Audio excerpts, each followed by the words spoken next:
Azərbaycan Dəmir Yolları Bakı-Tbilisi-Bakı beynəlxalq marşrutu üzrə artan sərnişin tələbatını nəzərə alaraq qatarların tərkibini genişləndirir.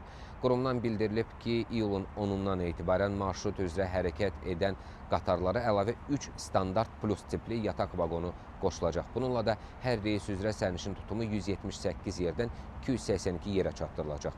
Beləliklə, hər reysdə əlavə 104 sərnişin daşımaq mümkün olacaqdır.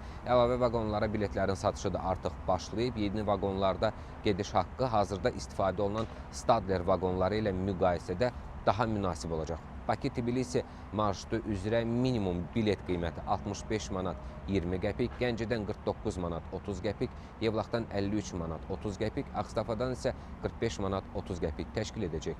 ADN-in məlumatına görə standart plus tipli vaqonlarda ödənişsiz bagaj norması 36 kiloqram müəyyən edilibdir.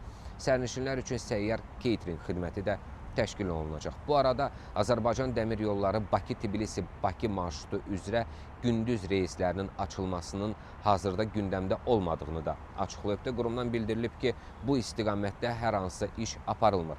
Hazırda marşrut üzrə yalnız bir qatar istismar olunur və əsas diqqət həmin qatarın tərkibinə əlavə vaqonların qoşulmasına yönəlib. ADN-dən bildirilib ki, Bakı-Tbilisi-Bakı marşrutu üzrə bilet qiymətlərində ciddi endirimlərin də tətbiqi ilə bağlı hazırda hər hansısa müzakirə aparılmır.